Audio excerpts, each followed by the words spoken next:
All right. It is Monday, October 11th. Happy Indigenous Peoples Day. And unfortunately, we are without our driver. Mike, get well soon. Mike's back is continuing to treat him like a 40-year-old. So hopefully he can do some push-ups, some back bends, some dips, maybe some deadlift, tighten that back up a little bit and be back next week. But we couldn't go 2 weeks without a show. So I'm going to be I guess, commanding from shotgun today because I'm not going to act like I know how to drive this thing. And, but, luckily we have some immediate guests to join us. So we'll go ahead and start. Bayern Rob, thanks for joining us so early. How are we doing today? Hello, guten Abend, and hello, good evening. Happy to be here. Wild week of international football. I'm excited to talk about it. Yeah, absolutely. This is a wild week is putting it lightly. I think all of us may be a little, at least I know I was confused when I saw that France was lifting the Nations League trophy at the same time other teams are qualifying for the World Cup. I was like, huh? So we'll see what's going on there later on, because even though I'm sure we'll talk about it, we'll probably end up in a spot where we still don't know what's going on, but they'll get everybody into the finals at some point. So, but we are joined by our resident Schalke manager, who has obviously donned a new kit to celebrate a much needed win for one of his beloved clubs down in South America. Coach Matt, how are we doing today? That's right. Yeah, absolutely. Buenos dias. If we're going to talk in different languages, Rob. I'm happy to be here. I'm excited to talk about, we got a full docket to talk about of everything that's been going on. And obviously the big main story is USA soccer. So I'm excited to get into the thick of it with you guys. Well, let's go ahead and do that.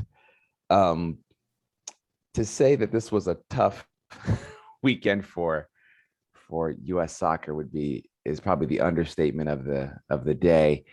But it's not that we are going to minimize the quality of play that you can get in Panama. They have a relatively recent World Cup qualifier, but I think this is a bit surprising for everybody. But we saw over the weekend that Panama manages to edge out United States 1-0. 1-0. And while they're always positive, there's a couple of things that I wanted to talk about with this. And before we even talk about the game, I want to bring up the Weston McKennie situation. I'm getting awfully tired of this narrative with sport in general, but mainly for talented players in U.S. soccer. When he was relieved last time and sent back to Italy, and the press was asking questions as if Weston McKennie would ever play for the national team again, which is the stupidest question in the world. It was laughable that anybody would even ask that. Number two, the fact that it was actually something that was written about extensively is even more idiotic, which lets you know the lack of knowledge that sports journalists have of U.S. soccer. But then the fact that there was another news report that had to highlight that he was going to be playing, it's like, duh, of course he's going to be playing. He made a dumb mistake, which players do. He went home early, and of course he's going to come back. So, what do you make of the Weston McKennie situation as it is why is this narrative constantly being created? What do you guys think about that? Rob, we'll start with you. I like to assume that I follow a bunch of journalists. So I'm from hearing what they're saying, it seems like the McKennie stuff is done, it's gone. And we won't hear any more of it unless new detail comes out, unless we find out who this person was that he was with. But I think this is over. But I think Berhalter made it clear, when he got sent home or back to Italy, it was like, look, that doesn't mean he can't come back. It simply means like this window, he's done for.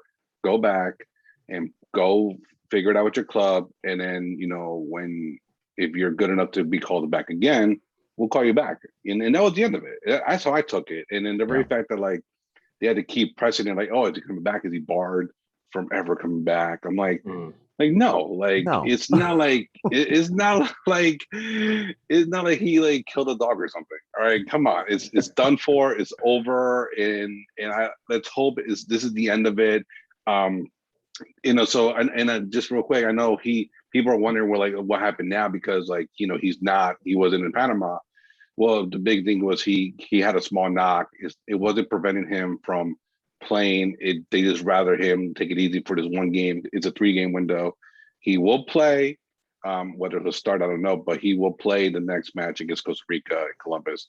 But yeah, I mean, to me, it's done. Water under bridge is over, and if we don't hear about it again, it'll be great. If anything, this sort of means that we're getting a little bit closer to being a football country. The very fact that we're having such scandals being published about McKennie outside of the pitch, because and one day soccer will be a featured thing on TMZ, but not yet. The McKennie thing was not on TMZ.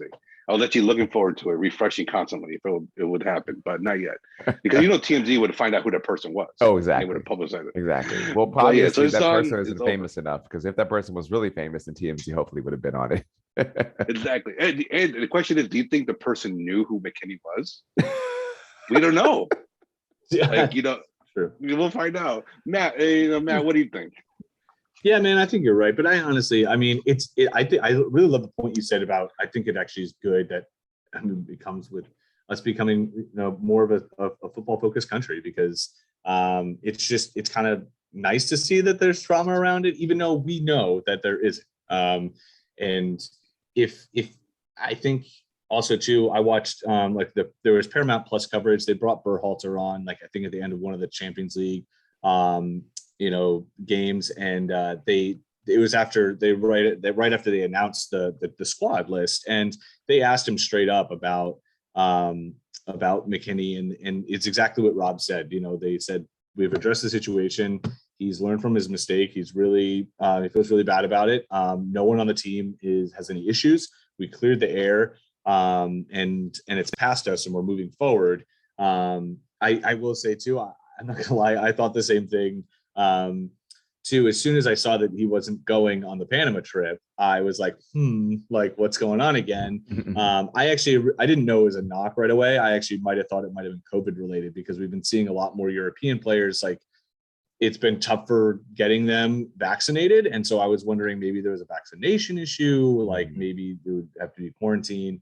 But other than that, yeah, I don't think it's an issue, but I do kind of like seeing it and people kind of caring and wondering if there's drama in the team. It's, when you look at England, I mean, was it Mason Greenwood didn't get called up and everyone's like, why, what's going on? And, Southgate was like, he's just being used a lot and I didn't want to use him and overwork him. It's a simple decision, but there's always that, 24 hours of drama that occurs.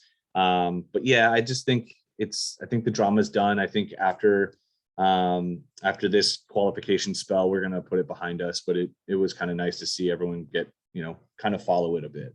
Mm-hmm. Yeah, agreed. That's a very good point. We're going to have to talk about the game. Sadly, as we're just going to basically ignore the 2-0 win and kind of like Pepe's sort of rise. But I am looking at the lineup for the Panama game and seeing statistically how they did and how the first half was very, very slow. And the US was kind of like, kind of struggling to get their legs under them. And there's lots of questions about the lineup that was put out there. And I'm sure that, Matt, you are just ecstatic that your boy Ghazi Zardes was starting again. But let's jump in the game, man. What worked and what didn't work, Matt? We'll start with you. Passing, period, just did not work. Like, it was unbelievable how it was actually embarrassing just to watch them. And the weird thing was too, Berhalter said in like press conferences of like, yeah, we're really, we have to get to the team because they basically said we're worried about them coming out flat against Panama. And I'm like sitting here, I'm like, this is your job to like make sure people get pumped up for this game, right? Like, they've never beaten you. And that they came off of a bad loss against El Salvador. They're coming back home. Their house is rowdy. Like, the first 10 minutes, you have to go out and make a statement. Like, you have to, what do they say? And I hate bringing American football into it, you have to go out and quiet the crowd like instantly and dominate the play. And I don't even want to hear the excuse of like the pitch looked all choppy and everything like that. These guys, it was just the passing. Like you can tell when you work with elite level players and you understand like what a firm pass is, and when players are on it, even with their touch, these guys were just like half-assing their passes. Like it was like they did not have confidence to pass it firmly. When they did pass it firmly, it was overhit and into space, but it looked like terrible through balls. I love to watch something you learn in kind of like your coaching licenses classes and when you watch games is watch off the ball, see what the players ahead of the ball, how they're moving. And you would see these passes and you're like, man, where was that to? And it's just not only that, but then you watch the striker who's making the run and he's not even indicating that he's going down the channel. And it's just, what are you guys doing? Like, it just made no sense. And then, so they would try these like kind of half diagonal balls or balls over the top in the channel to a winger. And then while the ball is bouncing like hip high and its stomach high, they would try to first time cross it in. And it's just like, what are you doing? And they weren't simplifying the game. It's like, yes, Panama was pressing hard, but something that could take them out of the game within 25 minutes is playing simple, small, short passes and make those like strikers up top that were pressing and those attacking midfielders pressing, like just gas them out, like simple passes and just hold the ball. Like, I don't know what Berhalter told them going in there, like maybe sit back and withstand pressure and nick a winner. Like, I don't know, but it was a terrible game plan. Like, it was almost as if he was planning for the second half to push, and that push just never came. Like, the energy just wasn't there with the players. And that I'm going to be honest. I don't really like saying this about players, but to me, what came off as is if they really didn't care. They were like, yeah, you know what? We're going to go back home. This is game 2 of 3. And if we can come back, if we get 2 wins on this stint out of 3, like, we're happy. And that's just not what USA Soccer should be striving for. They should be striving to just dominate this CONCACAF region, like, and just obliterate and just basically become what Australia did to the Oceania group, and to the point where they had to leave because they were just so dominant. Like, that's what we should be striving for. I don't think it'll ever happen because Mexico will always rival us, but it's frustrating to see that there are just games, especially under Berhalter sometimes, where we really clearly phone it in. Away from home, and we chalk it up to, oh, it's CONCACAF, it's tough to win away from home and the reffing sucks. And it's just like, that can't be an excuse if you want to be an elite team. So yeah, that's it.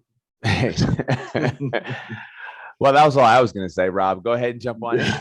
I mean, look, I want to briefly talk about the game against Jamaica, because I would love to talk about the Pepe train. I'm sorry, choo, the Pepe train is here. Hold on 1 second, because I would like to get to Pepe in a second, because I think it is telling. Pepe didn't start this game. Why didn't he start this game? My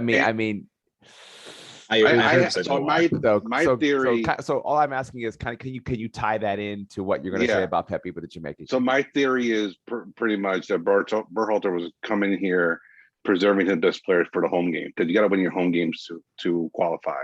And so I think he didn't start his best lineup, because I think he really was hoping for a draw. I mean, the way they were playing, they were like, oh, we're just going to hold off for a draw, whatever. And let's be honest with ourselves, the Panama goal was like really a little bit fluky. I know it was scored and everything, but, it was bad positioning. It's off a corner. I think Zardes touched it a little bit, but, it still counted because it was on target. But yeah, it just looked like they weren't, like Matt was saying, they looked like just off. Pepe didn't start. He came in like later in the game. But at that point, like, the mood of the match set in already. And I think, the pitch was fine. Honestly, I mean, other than like a couple of spots where the sprinklers will come up, the pitch was a good pitch. And then And I honestly, to be fair, when I saw Berhalter come out in his like warm up sweats, and then the Panama coach coming out in a wonderful suit, regardless of the heat and humidity, I knew this was going to be a bad game. Like Thomas Christensen's suit was impeccable. Like it was beautiful. Yes, exactly. I love the suit. Berhalter had no fun highlights where he passed the ball back to his back to a player. It was just a total chaos match. And then let's not even talk about the end of the match, where there was extra balls being played in. There was a pitch invader or two or three. Very CONCACAF set of circumstances, and I love it. I mean, I don't understand the people who are in Europe cannot enjoy this, because I grew up with this. I grew up with these shenanigans. This is all I know. And so like, it's not football, it's not this pristine pitch or whatever. That's how I know football. I mean, when I go to like a pristine pitch in Europe, I go like, this is like too perfect. This is like a drawing, like a painting or something. But this match was just chaos. It was blah, and Berhalter put up a lineup that pretty much said, I want to come out here with a point and go back home safe and sound. And that's what happened. Well, not point, but no points. But, I think all the big starters are going to play. Tyler Adams will start as well. I think Pepe will start against Columbus. I think McKinney will play. Whether he starts a different question. I think Des will start as well. Whether he's on the right or the left, a different story. And the one question I have before I turn it over is, where is Matthew Hoppe? I mean, he's playing in La Liga. He is an expert shit stirrer. And I love it. I love him for it. He was amazing in the Gold Cup as far as, doing the little things go. But he's been like invincible. He's not seen the field. And if you're not going to play him in a 3-game window, like he needs, something's off here. So he needs to get minutes. He would have been perfect for this match, because he would have just got into the ref's face, got into the Panama player's face, caused them to do crazy shenanigans, and maybe maybe stir up the squad and get them going again, because they just looked really, really flat and unmotivated. Yeah, the motivation piece is the sad thing, and I've made it no secret that I'm no fan of Taylor Twellman's commentary, at least during games. But he is very wise about what U.S. soccer and the men's national team really, really is. He really knows what they are very, very well. And he brought up a really good point, and he said that we need to stop with the narrative that teams in CONCACAF are going to get up to play the United States. That's not true, and that's not what happens. It's really that the United States is not that squad. That United States did not qualify the last time. They don't have the luxury to take games off and to try and wait for a return match or anything like that. The U.S. is not that team. And so we need to stop that narrative right now. And he basically said this was a wasted opportunity. And I have to agree with him in that way.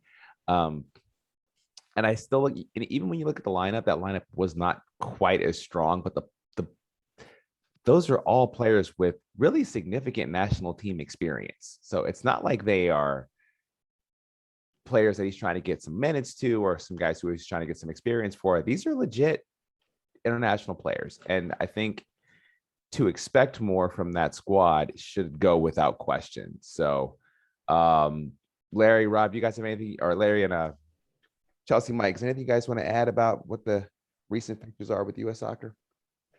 I don't have too much with it. To be honest, I was coming home from a soccer tournament for my son, so I was pretty much all soccered out. So I didn't catch a game. I did catch highlights. I did read about it, but not to dwell too much on it. I mean, and I kind of disagree with that lineup. I think they thought they were going to skate through, or at least end up with a draw. Pepe coming in late. Just looking at the lineup, it's not. Again, they have national experience, but I mean, I blame Berhalter for this. Just if his mindset is he should be trying to win every single game. You didn't qualify for the last World Cup, and all the heat that this national team took, it should be something where they should be putting the team on and considering every game as a must win. And I know it's hard to say have to pace themselves. And, you don't need to win every single game to qualify. But at the same time, I mean, I would think they'd be trying to make a statement for CONCACAF and just saying, we are the team to beat. It was a fluke that we didn't make it. We've turned our program around. And that lineup that he put out there was just something of either shame on him for thinking it was good enough to win, or shame on him for thinking that it was that they were playing for a draw. I don't know. I get what you're saying, and I don't disagree. In fact, but let's put this more on Berhalter. Is this the coach that's going to get the team out of the first round or qualify? Like, is this the coach that's going to do it? I mean, we saw the debacle of how they were going about replacing the previous coach and the time it took to replace him and the caretaker managers and stuff like that. And just this real question about, is U.S. Soccer even have any real direction before the next qualifying campaign even begins? Are we wise or are we unwise to think that Berhalter's the guy? Is there? I mean, hell, I still think they should go get Big Sam, but that's just me. So, I mean, what do we think? What do you think about? I mean, I'd love to get everyone's perspective on Berhalter, just from. It's obvious you have a squad that's talented enough, and you're playing without your horses, but that's okay. You don't need to be playing with Pulisic and Reina all the time, but you're still playing against teams that do not have, even though there could be a soccer-specific country, they don't have the resources. Why does this keep happening? And is Berhalter the guy? I'd love to get everyone's opinion on that. Real quick. So games like this, when you don't have those, you don't have the Pulisics, the Reinas, McKennie, just your horses that you talked about. Those are the games to me that separates coaches. Those are the games that you can be, and again, we're not talking about them going against Mexico. This lineup with Mexico, you couldn't blame Berhalter for something, if they did not win that game. The games that you should be winning, that, as you said, Panama's never beaten them before. It's something that's where it comes down on the coach, that with, I think it does maybe not as much negative as it could have done positive to me if he would have come out and had a very strong game with this lineup, without his horses, where it's like, okay, he was able to put these players who don't get the minutes, and they were able to perform, albeit against a weaker teammate or a weaker opponent. But at the same time, that's where it comes down to the coach to me. And to me with this, I mean, he's like this, man. He comes out against some teams where you're like, wow, he really put it together. The team was strong, start to finish. And then other times it's like, yeah, you don't even know what they're doing. So I'm not sold on them. I don't know if there's a better option available right now, that would take the job, but I don't know. You sound like an Arsenal fan. So Chelsea Mike, go ahead and jump in. Oh, first of all, Larry, welcome to the show. I'm so happy you're able to join us. Good to see you. Absolutely. Chelsea Mike, welcome to the show. We're running a little haphazard here. We're kind of like just doing the spinach casserole show today, but so far so good. Or I guess to quote Mike, so far so bad, but Chelsea Mike, go ahead and jump on in, my friend. I mean, there's nothing wrong with the spinach casserole. I mean, you know what? You were absolutely right in this segment to bring up both Sam Allardyce and spinach casserole. They're the same thing. They're a little bit wrinkly and wilted, but you know what? They're consistent and they get the job done. I mean, on Berhalter, I don't know. I think the jury has to remain out. I know we're going to talk about the overall impact of it, and I think this sort of plays into that. I'm not that worried yet. I think we talked about it on a previous show. And I think it was Rob, but Rob brought up that this window is really, really important. And, so they won one, they lost one. Tomorrow is really, really, really important. I think a lot of my feeling is going to be on what we do versus Costa Rica tomorrow, even more so than what we do versus Mexico in the next window. just because Costa Rica beats us and they're ahead of us in points. I think right now we're still sitting in second, but I overall, I think he would probably be better served if he had like a team that he could sort of rely on. I think that our European adventures of our players, while making us better overall as a soccer nation, also hurts the consistency with which we can get players in, especially during pandemic times. And of course, in Europe, they've been playing almost constantly for 2 years straight, to the point, this week we're hearing like De Bruyne is taking injections just to get through games. I mean, I think there's a lot of sort of burnout worldwide soccer. So you've got to manage that too. And I mean, that's an important thing. The lineup the other night, it didn't work out well. If we won 2-1, none of us would be bitching. We'd all be talking about how, are we on the upswing? Are we hitting our high notes at just the right time? I don't know. A lot matters tomorrow. Yeah, that's a really good point. I agree. Well, we can also kind of say this. If you look at the way the US has played in the standings and everything, I mean, last 5, 2 draws, 2 wins, a loss. Okay. Is it great? No. But is it good enough? Well, the way things are looking, yeah, it's good enough. Yes, the next game is extraordinarily important. But can we push this draw aside and say, or put this loss aside and say it's really not that big of a deal? Or is this something where we're going to really be regretting this game down the line? Rob, go ahead. No, I think, the most important thing is not losing the home games. And so the one thing that really killed them, if anything, was the draw to Canada. You have to beat Canada. But, as we saw, Canada can play. I mean, they tied Mexico and they could have easily beat Mexico. They were playing that good.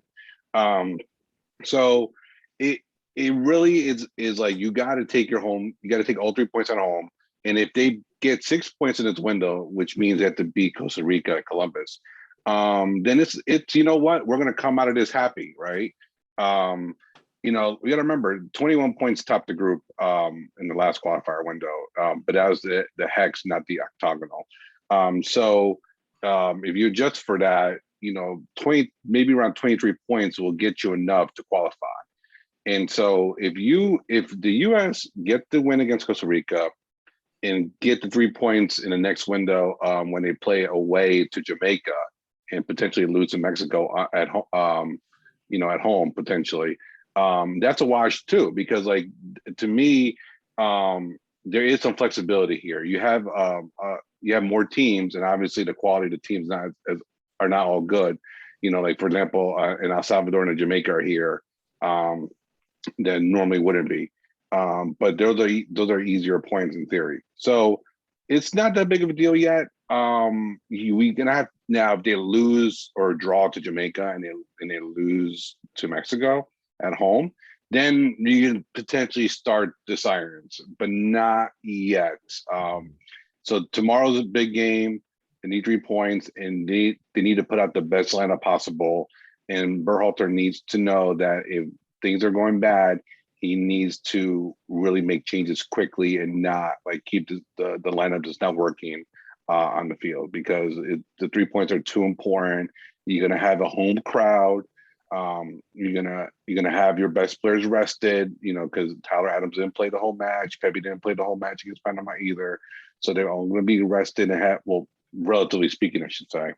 So yeah, crucial 3 points.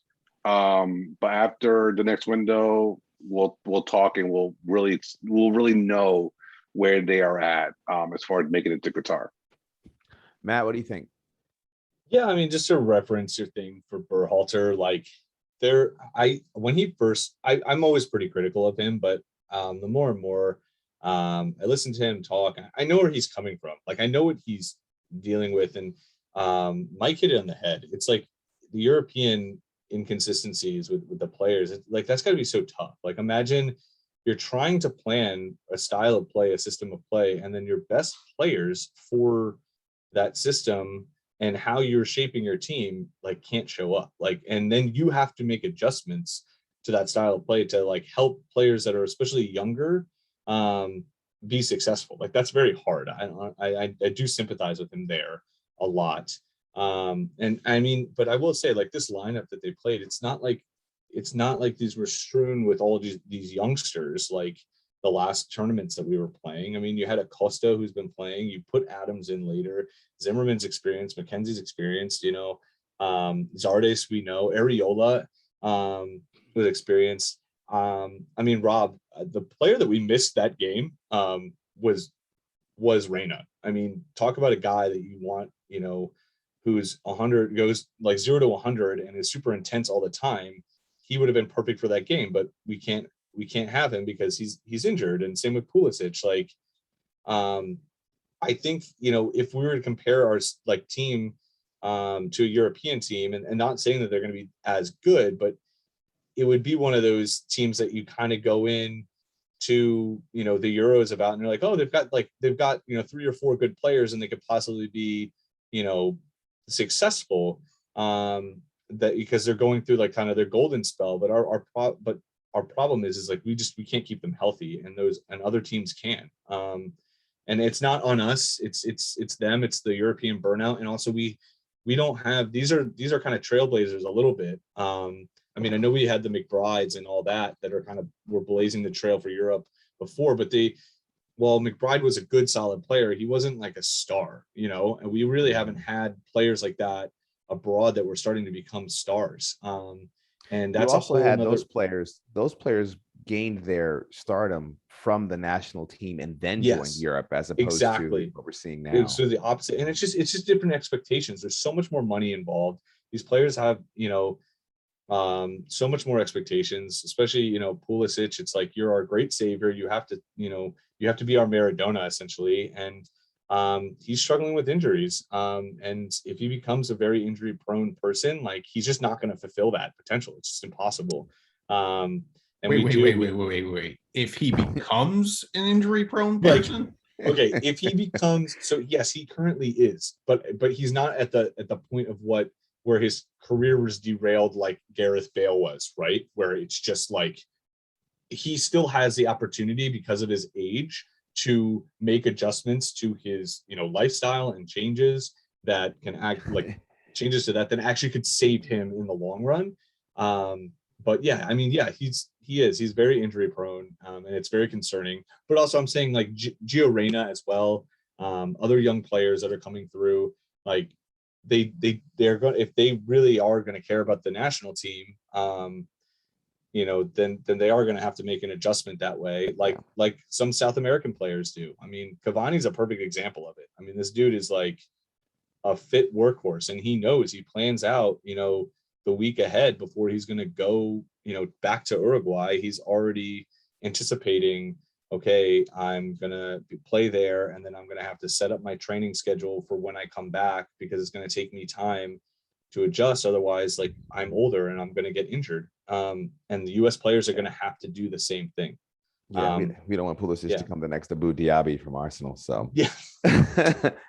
But those are yeah, I think the sad thing is that we're all still sitting here now 4 years later from when they didn't qualify, with the same questions and the same head scratching about the US team that we had then. So this will be something that we'll have to see how this plays out over the next couple of fixtures, and hopefully we'll get a better picture and feel a bit better moving forward. But Stead, one more quick thing. Yes, sir. I think, you know, all the debate, my whole attitude is just kind of relax right now.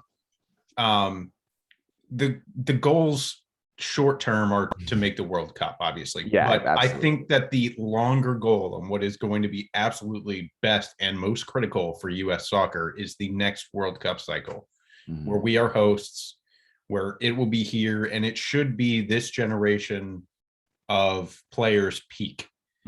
So to me, the long-term goal, if we're going to fire Buckhalter or whatever, Burkhalter, or keep him or not, is how are we moving on the objective to have a team that can win a knockout game in the United States of America. And that to me is the only benchmark.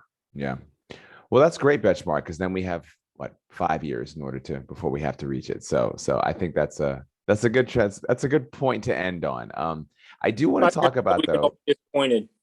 Say again. It's 5 years until we can all be disappointed. Exactly. Yes, man, I can see that too. Jesse Marsch being the national team coach. I can see Jesse Marsch going, I'm good. I'm just going to stay here in the Bundesliga. I'm all right. Count me as one vote for Sam. Yeah. I think he will. I think he'll do it because we're hosting it, right? Like that would be a great opportunity for him. Yeah. And I do worry about him only if he knows he can go back to Germany. Yeah. Because I'd be scared. But I do want to go across the pond a little bit. I mean, I think we have to. I mean, especially with, we have two esteemed guests here today who are supporters of teams that are big money owners. And I think we need to go ahead and see, what do we think about this Newcastle United takeover, which has been in the works now for about 2 years, maybe 24 to 36 months. This has been going on. And, of course, the happiest man in the world right now is Mike Ashley. But let's see here. I mean, Mike and I talked about the challenges of Newcastle just by location and kind of the lack of kind of like diversity of the area. Where are they going to be able to attract players? But we all know what speaks louder than everything. And now that you have another Middle Eastern baron coming in and taking over a club, how does this impact the Premier League? But also, I was thinking about this going, the more this occurs, where you have to put in Leicester's owners. Leicester, before they got the King Power people, they were never going to be a perennial Premier League team competing for trophies year in and year out that they are now. That just wasn't going to happen. And now you're looking at, now that it looks like the Premier League has about 8 teams that are always going to be there, and who would have thought that Leicester would be one of them? So what do you think this is going to do overall, especially to a club like Everton or Villa or something like that? So let's see, Larry, why don't we start with you, since you are your squad's cut from the same cloth. Let's see what you think about this. How can it makes you a little nervous? I can't knock it. You know what I mean? Like it's the exact same thing. It's just another power family. It's just I give Newcastle. It really depends. I don't know too much about Newcastle's financial group. The Saudi Arabian group that just took them over. As well as I do know that it's. I don't know how they're structured. Who's going to be running it, how it's going to be run. You could be the richest person in and have all the funds in the world and just spend it horribly. Whereas it's not just Manchester City. We all know they have their city football group that's all over the world, and they are very good at what they do. So yes, it did help to have a huge bank to start with, but they've also been smart with it. They've made their bad signings and obviously like all teams will do. But so I don't know if they are comparable. I give Newcastle 5-6 years before they are a dominant team. Not dominant taking over, but up with the big boys consistently. Not flirting with relegation every year like they currently are. Yeah. No, I see them as a top. I mean, who would have thought saying that, considering, whenever Ashley was there for so long, like you said, I mean, they wanted him out, even though it's a controversial new group in there. They were celebrating, they wanted him gone. They wanted someone that's going to care and spend money for the team. And like you said, it all comes down to the money. Players will go there. It might take 1 or 2 people to take a chance first, and then it'll just, Manchester City is a perfect example of that. Exactly, Robinho. But I can't knock it. You know what I mean? It's something that, to me, all of the big groups or all of the big teams, everyone likes to say oil money and all that stuff. Their owners just happen to have oil money. Just like you know, whatever big owners did, like their family owns something. You know what I mean? Like it's just it's oil money. I can't knock it. You know what I mean? But it's like, all right, well, I mean, and all of the examples that I've had in my mind, they're eluding me right now. But you know, it's just I think it's a wait and see how they do it. If they come out of the gates firing, it could backfire. But at the same time, I think if they do it smart and they grow, I can see them very competitive in a couple of years. Rio Ferdinand actually brought up a good point about how they're going to go about building their squad, and said they should really try to invest in all the young English talent that they can, primarily because of what the town of Newcastle is like, and what would be also how much easier it would be to build a club internally when you're Newcastle. You're not in London, you're not in Manchester. I mean, you're just not. So it's how could they do that up there in Northern England could be challenging when you're trying to attract players from all over the world versus when you're trying to say, hey, we can really get our own 92s like Manchester United did and have a core of really young, strong English players that could go there. Young players that they bring in. Yeah. Chelsea might attract the big names yet. You start small and you build with the young, the young players. Yeah. Chelsea, Mike, what do you think? I mean, look, there's cautionary tales littered all over the lower leagues of wannabe barons who came in and thought it was going to be easy and just did not make the teams better, and are not cascading their way up the ladder to be the next superstar club. There's a really big difference. Now, these guys are going to have to spend a lot of money to get Newcastle back up to where it was with Alan Shearer and whatnot. Actually, I think it's a really good investment on their part. Newcastle was the kind of team that I heard about growing up because, we didn't get games here. So you just kind of heard through the grapevine, and Newcastle was always a team that, that came up. And I guess it would have made sense in the late 80s, the late 90s, when they were good. But the other teams, by the way, were Man U and Arsenal. And I want to show, like, here's a not cautionary tale. The team that I decided to root for, which I picked in 2003, was Chelsea, and it was because Abramovich was coming in. There was going to be a new flurry of investment and activity. But here's the thing: here's what Chelsea did right, because we're about 17 years into the billionaire experiment with Roman Abramovich. Chelsea made money last year. Chelsea made £30 million to 30 million pounds, which is good. You need that to be sustainable. They've also built a large worldwide fan base where there was not one before. Chelsea were and also run second best team in London.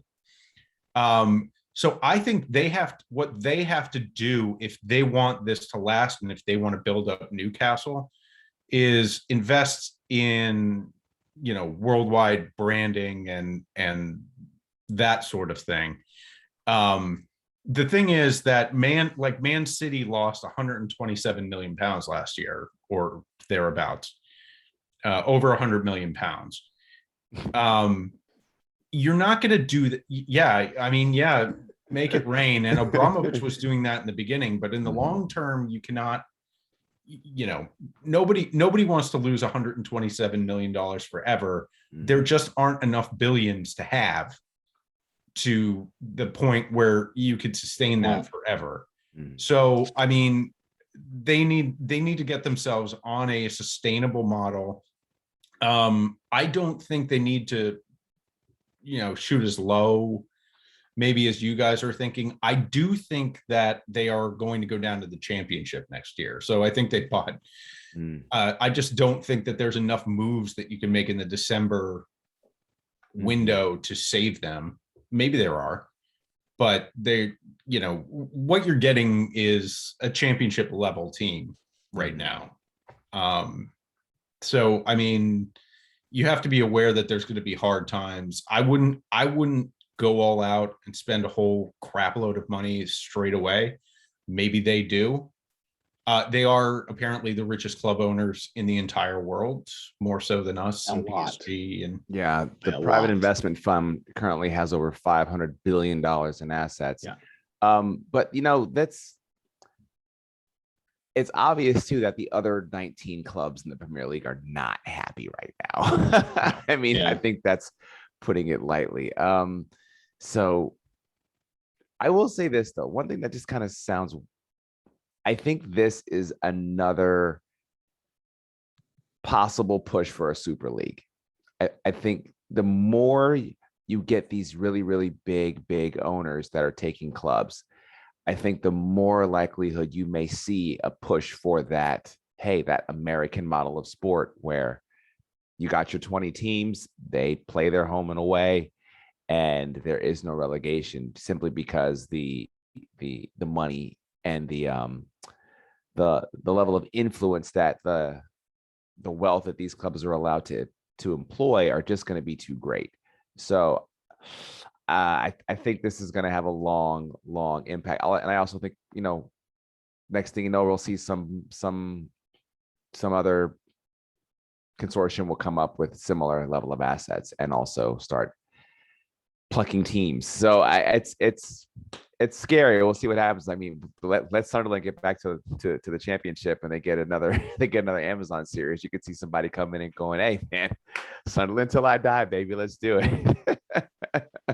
it would only be apropos if the follow-up was Newcastle till I die, the great local rival. Right. So Matt, let's kick this over to you since you support the club that everyone in England hates. That's not a supporter, that's your club. And so, how do you think United is United like, we're United? It is interesting because I can actually say it. Like I actually started following United right around that. Like I saw Abramovich come in, I saw Citigroup come in. I do remember that. People really do forget, like people kind of are starting to remember a little bit more now, like as they start looking back about what Abramovich did. But people were like, Abramovich came in and just absolutely just changed football forever. Like he threw a hand grenade massive in the system. Yeah, people look at the transfer fees now and they're like, oh yeah, like they really didn't spend that much. And it's like, no, like back then that was like setting records. Like, and yeah, like Chelsea has done a great job now. And really, really over the last, I'd say 10 years or so, they really built up their academy. They figured out a system in which like they can sustain financially because Abramovich was actually starting to get also into some legal trouble as well. And so he knew that he couldn't just continue to dump money into Chelsea. They had to like actually become a good, like successful business.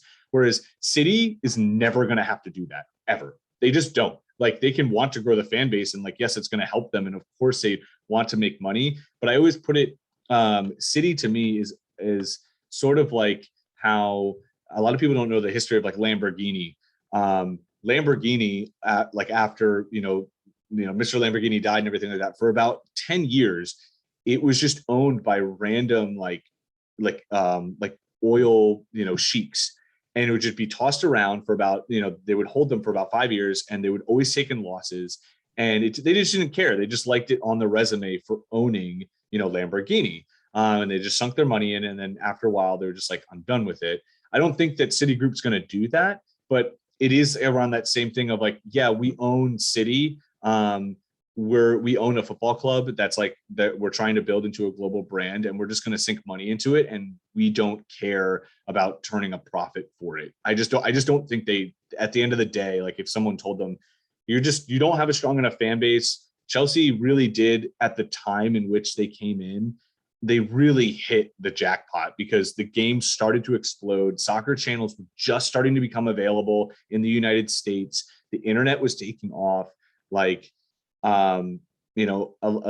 people like Mike were trying to get into the game, and it really just was like a perfect time for Chelsea fans. And also Chelsea, the team itself, were super diverse, like even before you know he came in. But and also African too, players. people say too. I mean, I'm always reminded by my other Chelsea friends.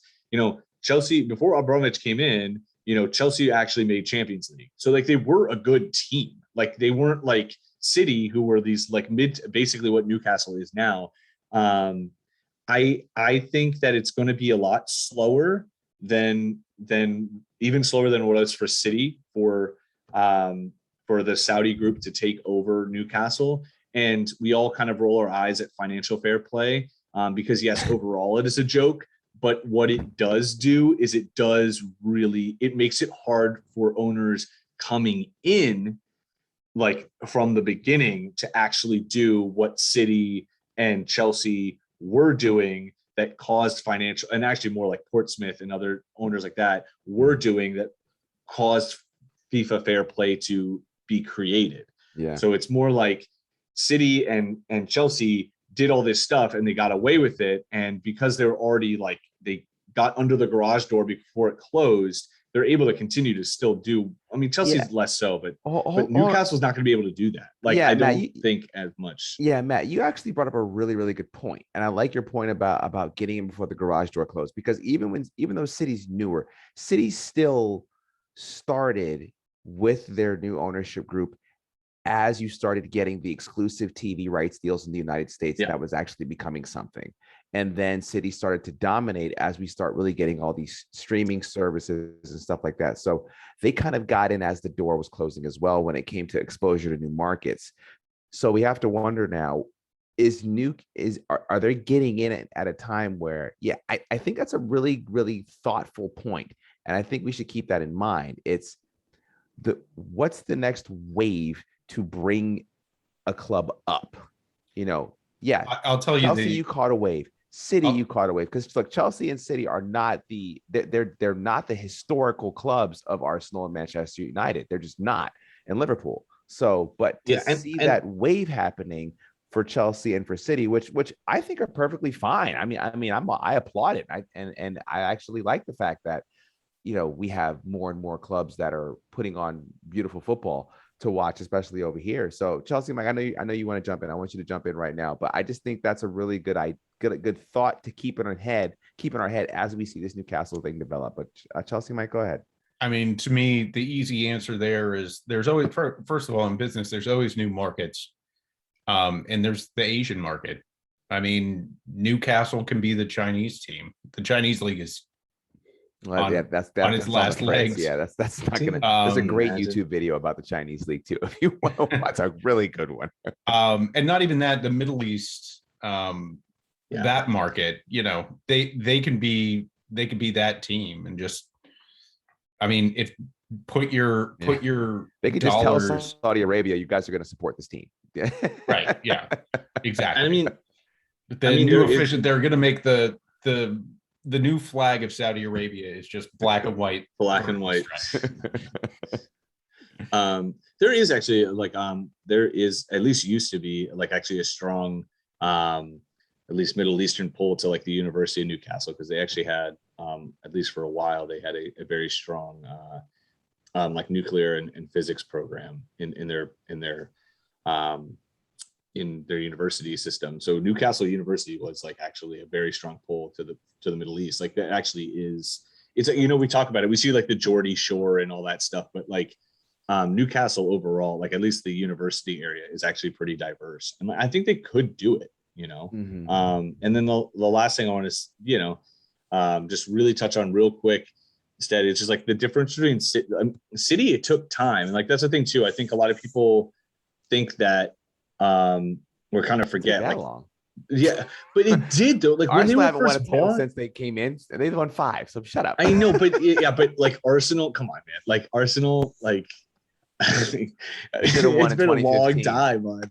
It's been a long. In 2015, 16. It was a long, yeah, but you did it, but you lost. Beat Leicester twice. 4.5 years. How many? Do you consider that a long time? No, just but like in terms of what people expected, because remember Abramovich came in and they won right away. And then I remember again, like like it was kind of like a lull and like a troll, like when City was like, haha, you're like investing all this money and you're like rotating coach, because the first coach they had was Mark Hughes, like at City, like it wasn't, and they just, everyone thinks like, oh, we can just throw money at this and like it'll work and we'll start winning. And it didn't happen. And it took, City had to, like, they had to kind of reorganize for a couple of years. And I think it's going to take way longer for Newcastle to even get that. And like, I think that will slow down that fan.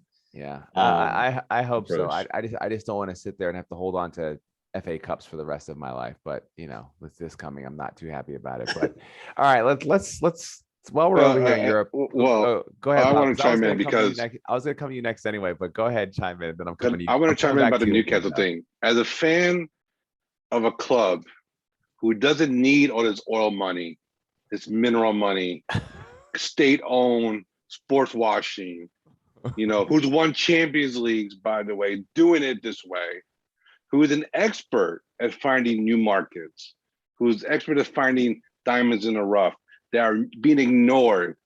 And once again, Mike, thank you for Jamal Musiala. I appreciate you. Thank you, MLS, for Alphonso Davies. Appreciate that. Thank you. Those two players combined for 20 million euros, by the way. I know, but it's still the Greek league. I'm sorry. Yeah. We can't all be Olympiacos fans. so thank you. No, to me, the Newcastle thing, you know, they can have all the money in the world, but as we've seen, it takes good people running football clubs to do something about it. So as we know, and Larry knows too, Man City were throwing money at the problem. Yes, they won a Premier League title, and it was good, but they can never really sustain it as well. And then they bounce in and out, but they really want the Champions League. And so Chelsea had that on all the big money spenders. They were able to spend money and actually put it into the club, not just into the first team, but throughout the whole organization. And only once the Barcelona people who got exiled from Barcelona came over to City did they really start putting in the proper football work to really get them to the point where they're playing beautiful football with great players. They still haven't won the Champions League, as we see. I laugh. But at the end of the day, you know, that's what you need. Also, they're coming in. Those big money owners came in when there wasn't a ton of big money owners. So now there's actually multiple here. So Newcastle has to compete with a Chelsea, a City, you know, a Leicester.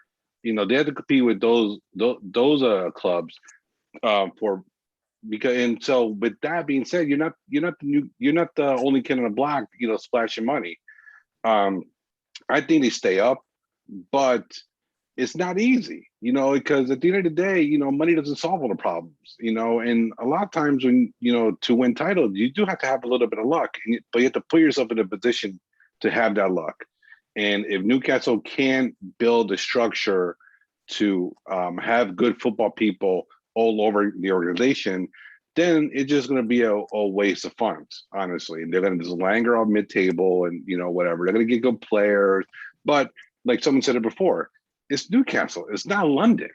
You know, it's not posh. It's Newcastle. It's cold up there. And say what you want about Manchester. I mean, about City though. They're in Manchester. I mean, that's basically, you know, that's LA to New York. You know, so it's still a big town. But let's shift gears here and I don't know. Is anybody else confused about France winning a title, but Germany they won something? Qualifying?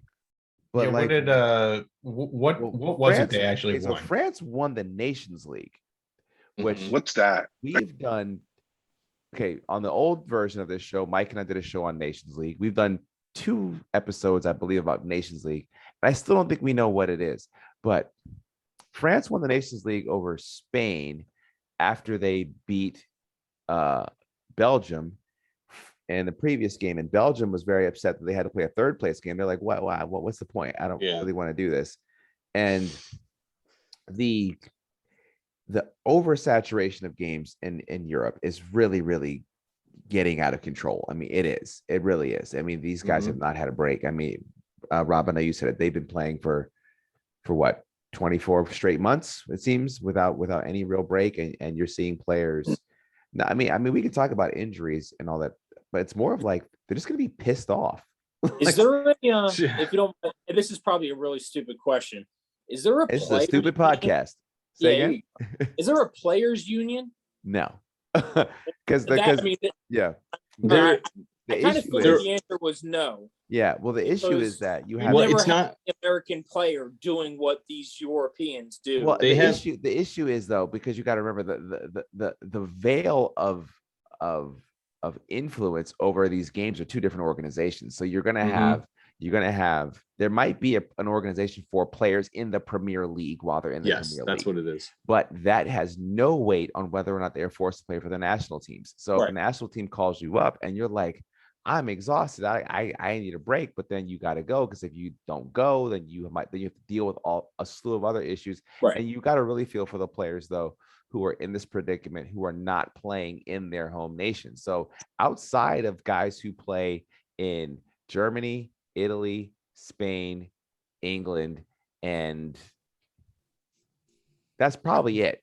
You're looking at those Portugal. national teams who have the vast majority of their first team squads are going to be playing outside of their country.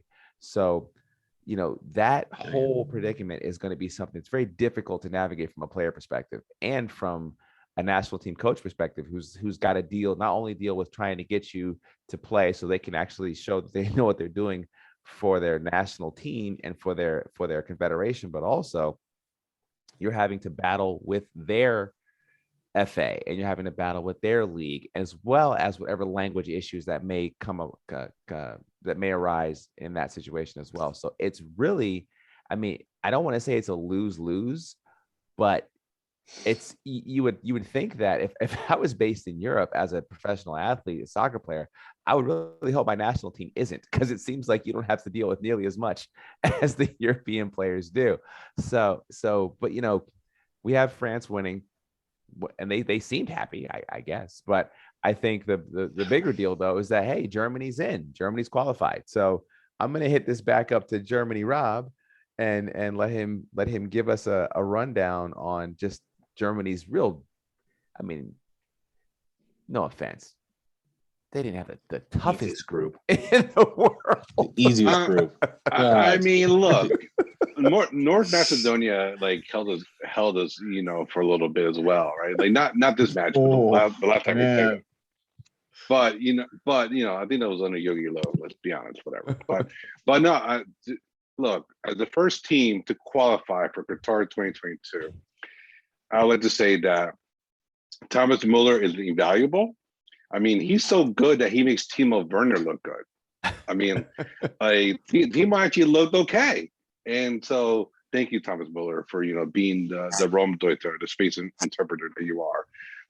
And for making, making the lack of a true number 9 not be as much of a problem when it comes to qualifying.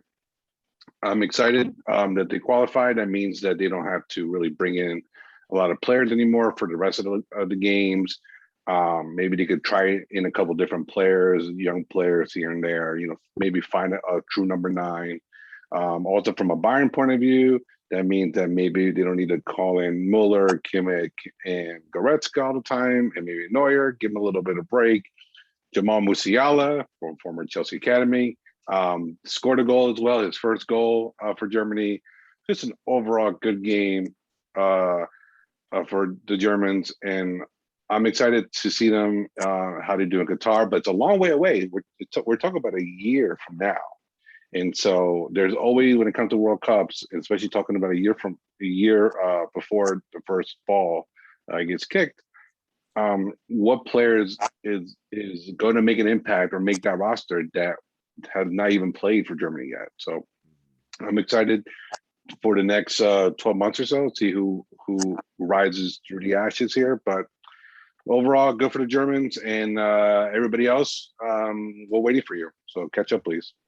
Yeah. Well, that's the odd thing too. If you look at the fixtures for the different groups, I mean, some groups are, really stuck on 5 games.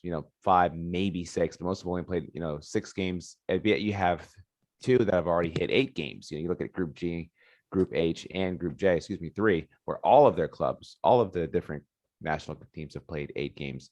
So, while those are pretty etched in stone, it looks like you're going to see, Russia looks like they might get in, which will be pretty cool. I think it'll be cool to see Russia in there, considering that they were just the host nation, and they're not going to have that. We only were able to play in the World Cup because we were the hosts. And looks like the Netherlands and Norway are going to be battling it out. Turkey is, I'm still mad at Turkey for the Euro, but because I actually thought they would do well. But so let me just throw up a little fun question out there. Who's probably the one team that isn't one of the powerhouses that you really would hope to see qualify for this next World Cup? Let's see, Matt, let's start with you. Want to see? I would love to see Bolivia do it, but they're not going to do it. Let's stick with Europe here because just Europe. Because CONMEBOL is a different animal. That's okay. The same conversation. That's a totally different animal. Yeah. That's a whole nother show. We'll get to honestly, that I want to see. So Ireland is the team I want, but they're not. They're just not going to do it. They're awful. When you tie Luxembourg, you're just not going to be. But a team that is in a great spot right now to qualify is Scotland, and they have not qualified for the World Cup in a very long time. And it was really disappointing to see their Euro performance, because I think they're actually a much better team than that. They have enough talent. I mean, you've seen it with your boy at Arsenal, and also too, Robertson. McGinn is a fantastic player to watch. I love him. And then obviously McTominay as well. There's a lot of Premier League players on Scotland, and that fan base is just so raucous. I would just love to see them qualify, and they're in a great spot. They're second place. That's really it. Maybe Norway as well for Holland. That's really it. Yeah.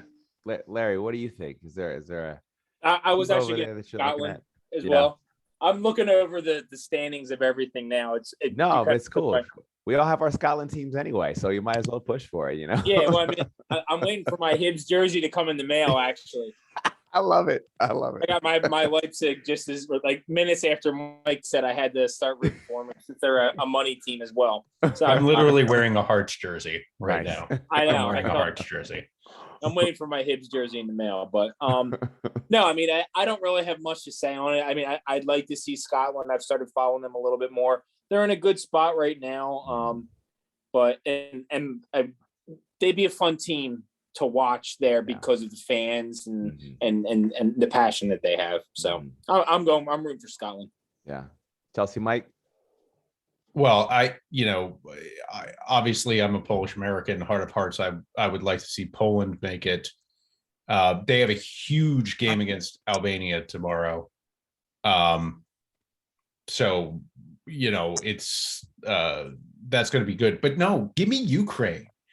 Give me the wild team from the Euros. Give me the team that scores 3 when you're not expecting it. Ukraine's in second place in their group right now, right behind France.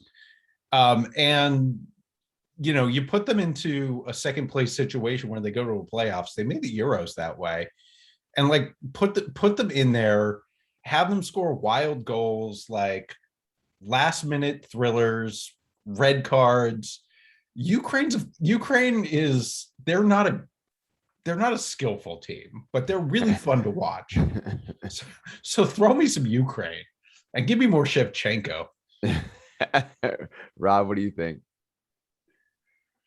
I mentioned in the chat, but so Norway is in a playoff spot in their group, and some of the players and a good amount of the players have talked about potentially boycotting the World Cup. So it will be interesting to see if they actually do qualify, and then they say, no, we're not going. And what does FIFA do about that? I think they will eventually play because it's kind of like a big thing to be in a World Cup. But on the off chance that they stick their guns and say, look, we're not going to go, we think it's dumb, blah blah blah, what will FIFA do? I mean, I love the drama, I love the chaos. So if that happens, give me the popcorn. I can't wait to watch it. Yeah. I have similarly. I was thinking Norway as well, mainly because I won't lie. I think Erling Haaland's a player you want to see in the World Cup, just like you wanted to see Zlatan, and sadly we didn't really get to see Zlatan, and so hopefully we can see Haaland in there. But also, Rob, yeah, the drama is going to be something fun. I love anything that makes FIFA sweat. I love anything that falls into that realm. So that would be definitely interesting to watch. I also, though, look, I'm actually quite pleased at Denmark. I mean, they have not gone away. And, I will say that I have my great grandmother from is actually a Danish citizen, because Denmark used to own the Virgin Islands when the United States purchased it at the beginning of the 20th century. And she decided to retain her Danish citizenship. So I can actually have a slight claim to fame. So I think I need to go ahead and buy myself a jersey so I can rock with some support some Denmark. So they look like they're in excellent position to qualify. I believe they'll qualify after this next fixture if they haven't already. So, but yeah, I want to see what happens with Norway. I think that's going to be very interesting. And with Odegaard now playing for Arsenal as well as another player, but they have some real talent though in Norway, and they're all young. So I think that could be another club that we pay closer attention to with the 2026 cycle. So, yeah, that'll be interesting. I really hope though that what I really just don't like is the fact that you're going to have a whole bunch of teams qualify very, very soon, and then you're going to have to wait 4 months to see who else qualifies out of Europe because of the way their fixture situation is set up. So, I know they did the Nations League to sort of replace the meaningless friendlies, which were stupid. like, let's face it, they are just kind of a waste of time. Yeah. But I think that what they have now is if you win one of the leagues in the Nations League, you get entry into the Euro. Mm-hmm. I mean, I think that if you want to make that really meaningful, make the winner of the Nations League automatically qualified for the World Cup. Exactly. And the Euro, I mean, look, I know the Euro just expanded, but don't be surprised if it expands again. So to 32. I mean, don't be surprised. It could easily happen. And of course, you're going to see some 8-0 blowouts in group stage games, but fans want, if they know fans will go, and it'll give your boys Liechtenstein or Luxembourg a chance to play a couple of games.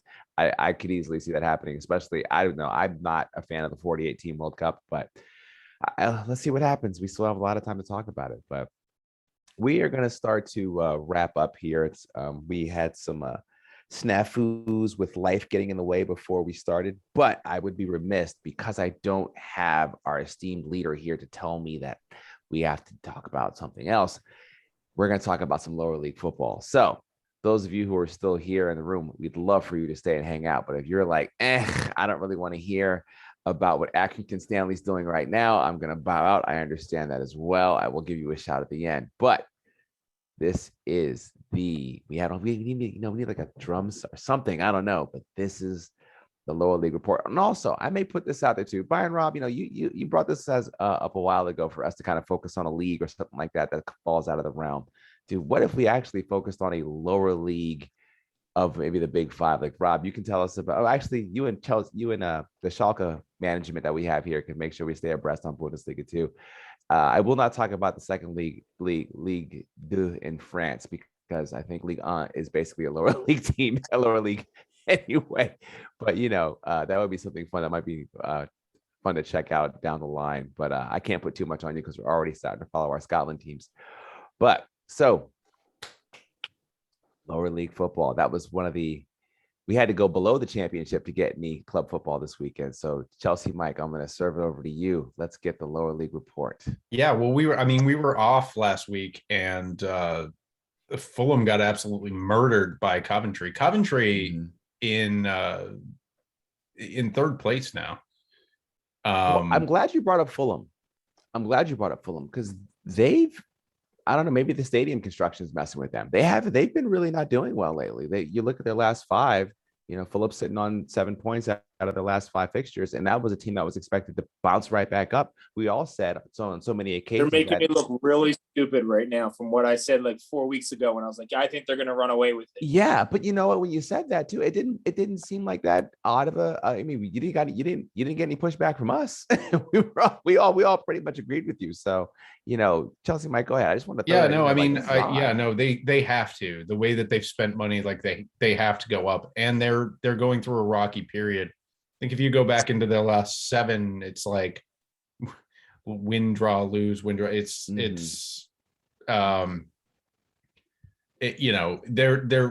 they're being inconsistent, and they need better results for what they've invested. They actually spent up this year. They increased their payroll, and with Mitrovic's like dominating the league, they should be doing better. I guess they need some help around him, because they're just not doing good enough right now. Right. Coventry, I think, would be your surprise team up here. Well, that's a huge surprise. I mean, if Coventry even qualifies for the playoff, that has to be considered an upset for the and I know championship's pretty variable, but still, that's not. I don't think that's a club anybody saw anywhere near the top 6, and the fact that they're in 3rd is even more impressive. Even if it is early in the season, they're still there. You got to beat who's in front of you. Yeah, and one more thing on the championship. Derby County, since getting the 10 point or the 12 points ripped from them, have taken 4 out of 6. So I mean, that's great resolve going on down there. Mm-hmm. I'll be shocked, but if they stay up, that's going to be unbelievable. If they stay up, yeah, no doubt. I mean, they would be a miracle. That they call last year the miracle. I mean, this year would be the super miracle, especially considering they're due to be docked like another 7 points, I believe. Oh, jeez. Yeah. Just going through, there wasn't much League One. There were 4 matches, but in the one match, Plymouth Argyle won and actually went top. Well, and they're just hold on. Stay with League One for just a second, though. I mean, if you maybe don't pay too much attention to matches played, because Plymouth Argyle's at 12, Wycombe's at 11, Wigan and Sunderland are at 10. That could easily change, but you have a very compelling race going on in League One. You don't have anybody running away with anything. You have from 9th place to 1st place, you have a difference of 5 points, and that's after some have even played 12 fixtures. That's drama right there. And I actually think this could be something quite exciting to watch going forward, especially with some of the clubs that are in there. You have Sheffield Wednesday, who's a club that's familiar to most people.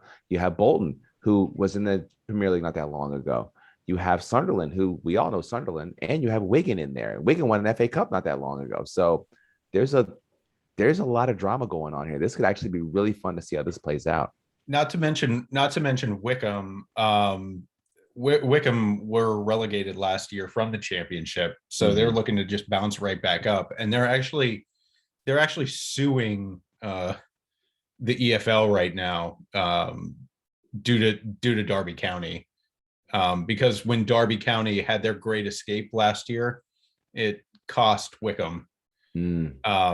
So maybe they're on 23, 11 matches played. You got Wigan and Sunderland at 22 on 10, but hey, automatic promotion will make a lawsuit go away, won't it? That's true. But of course, League One plays a limited schedule during these weeks, and we are treated to the EFL trophy, which I'll talk about a little bit later. But we were here in the United States treated to 2 national television games of League Two this weekend, which was just awesome. But there was actually a couple of League Two stories out this week, which you just don't see a lot of them on major news. One of them was talking about Oldham and their cascade and what it means for a Premiership team to get relegated from the league, and I'd like to take 100% ownership of that and consider myself the inspiration. But there was also a Guardian article about Forest Green and their green and sustainable business that came out this weekend. Then Forest Green goes on national TV here in the United States and just bombs out. They lost to Swindon Town, and they did not look really good at all. Swindon put in the first one early in the second half. Forest Green just did not look like they had it. And then the other national game that we were treated to was a enthralling 0-0 draw between Newport County and Bradford City. I say that with the height of sarcasm. It was it was not a very well played game. Yeah. I think League Two 0-0 draws are not something that's going to be too compelling. not in League Two. I mean, like in the Premiership, if you've got two defensive tactical teams, that's not the way the game is played in League Two. So that was kind of a bummer to watch, but still you've got Forest Green at the top of the league. And gaining on them is Harrogate Town, who for some reason Google will just not give a crest to. They've been up for a while. Man. Come on, that's so disrespectful. I know they're not a new team. Meanwhile, Hartlepool was promoted from the conference last year, and they've got their logo on there. We need to get to the bottom of this Google bias. Yeah, absolutely. But the top half in League Two over the last couple of weeks have generally won, and the bottom half has generally lost. There's 6 points that separates, or 7 points that separates 12 from 1, but there's a pretty big gap up there up top. Swindon Town, who beat Forest Green, are in third. So there's separation is starting to happen in League Two. And you also have we're in the early rounds. During the international breaks, we're treated to the EFL Trophy, which I have not seen on TV. But so you have all the teams from League One, League Two, and then the U21 teams of 16 Premier League teams. They play a group stage, 2 against each team. Thank you for explaining this, because I had no idea what this was whenever I saw this. Yeah, no. So they figured that the League One and League Two teams aren't going to go very far in the FA Cup, or the the League Cup. So they created their own cutout, separate trophy, and they don't play European games or anything, so they have time. It's a way to get more games, more gate revenue, and crown a winner. Your defending champion, by the way, is Sunderland. Sunderland won the EFL Trophy last year. And you get to play final at Wembley. It's pretty cool. But generally, the League One teams do better, the League Two teams don't, and the U21 teams are there. So we're just into this. The way it goes is it's a group stage, top 2 go, and then it's a knockout. But they have the old-fashioned scoring system: 2 points for a win, 1 point for a loss. But if the game ends in a draw, they go to a shootout immediately. The team that wins the shootout gets 2, losing team gets 1. So it's like hockey. It's just like hockey. It is going on.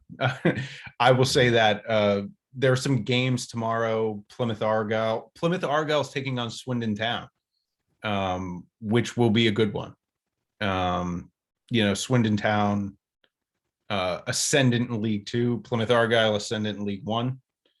And then you've got Forest Green taking on Brighton. And if ever there's a chance to root against Brighton, I am going to take it, the Brighton U21.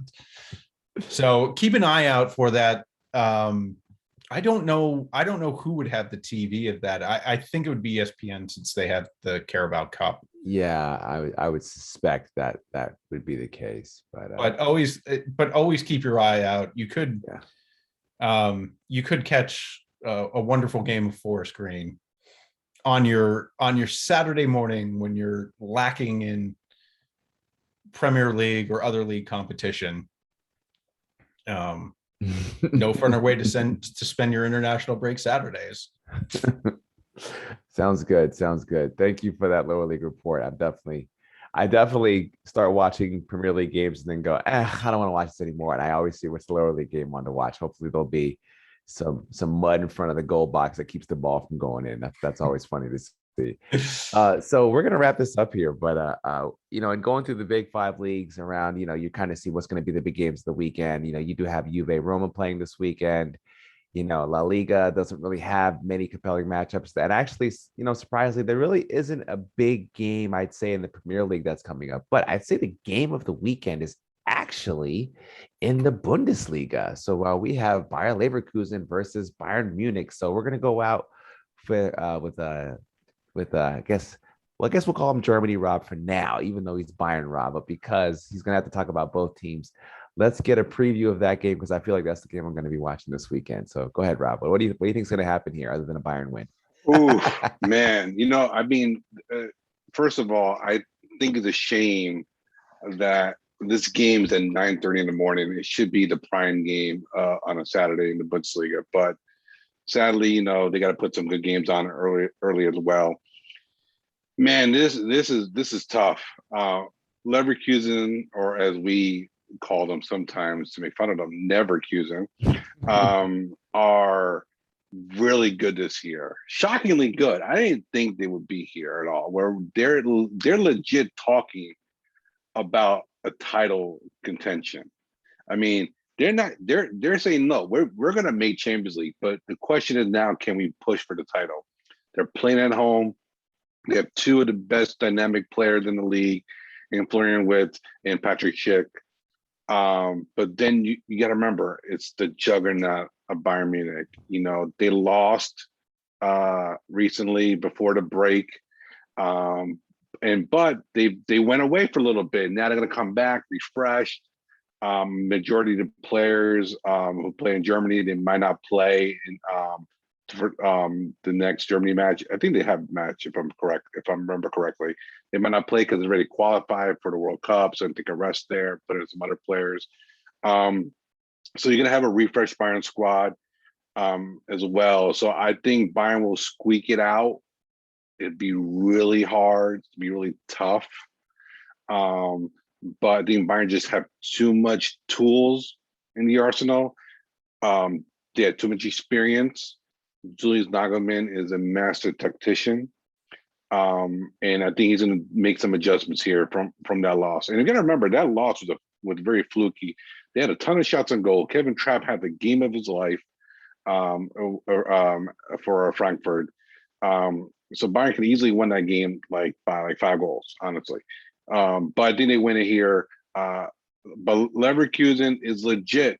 Especially if they get a draw here, they can legit talk about saying, they get to the end of the first half of the season that they gave Bayern all they can handle and make a title push.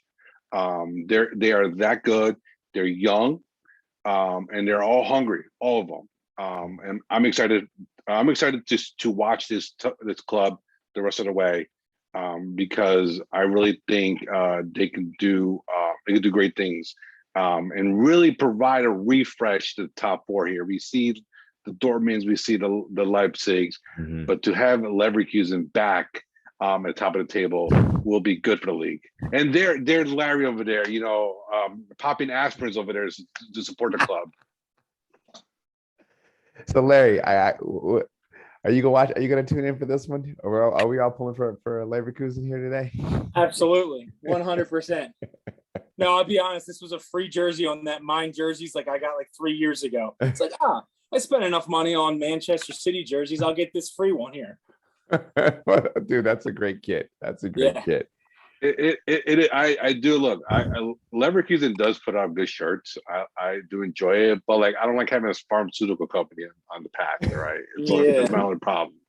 You know, I mean, I know they do good work in the pharmaceutical, and they actually, I think their nickname is the Working 11 because they started off as a factory team many years ago. And actually, they are one of the clubs who are exempt from the 50+1 rule because they got grandfathered in as being owned by the Bayer Corporation. So, so a little bit of Bundesliga history for you. We'll have to tag, so you know here. He saw the tag. No, we're going to ignore that tag, but you know, it's gonna be a great game. I'm excited. I will definitely be watching it. I'll be talking about it, and I will not be having a half liter of beer. I'll have a full liter this Saturday, just for the occasion. No, Sunday, I mean, I think Sunday. You guys can get lost over in Deutschland all you want. To me, the game I'm most interested in, unsurprisingly, is the West London Derby, Chelsea Brentford, and not just because I'm a Chelsea supporter. I think it's going to tell us a lot about both teams. Brentford has been really tricky, beating. I mean, they beat Arsenal. They've scored well. Sorry, Stead. I mean, they've scored some key wins, some key draws. Chelsea need to beat Brentford if they want to win the league. I think it's going to tell us a lot about both sides. We've also got Rangers and the Hearts playing. Yeah, I mean, Hearts, Scotland's best chance to beat Rangers. Take that one to the bank. Yeah, and I think St. Mirren, that's my squad. I think they're playing Motherwell, but I'm not sure. I checked earlier today. We'll have to refresh that. But we all are going to have an SPL wrap up next week. So, get your teams ready, get your jerseys on. Hopefully mine will be here this week. And then we will get that going. But let's go ahead and wrap this up. I want to really, really thank you guys though. Today's was a weird day. People were coming in from out of town. Is this still a holiday or is it not? I mean, I didn't realize that the only person who was off of work today was me because my daughter and my son and my wife all had school and work. So I was like, oh, you mean I could have had a day off? I didn't know that. So thank you guys for coming on. Our esteemed host, hopefully he gets better soon and can come back. And I prefer being the producer. I like doing that a little bit more, but this was fun. This was a lot of fun. So this wasn't the worst 120 minutes. I think we went about maybe 82. I think that's what we did today. So not too bad. But so for Coach Matt, who had to bow out, I know he's got a young daughter, so I'm sure his wife was like, that's long enough. Let's get back in here and help me look after this baby. But so for Coach Matt, let's see, Germany, Peru, USA, Bayern Rob, Chelsea Mike, and Larry the Insurance Guy. I'm Stead, and this has been the Too Many Guys Soccer Show. Please subscribe to us on Spotify, Apple Podcasts. We are also on Amazon Podcasts or wherever else you get your podcasts. You can also watch broadcasts on YouTube, so please subscribe. So for everybody at the Too Many Guys Soccer Show, have a lovely evening and keep watching that football. Bye-bye. Have a good one, guys.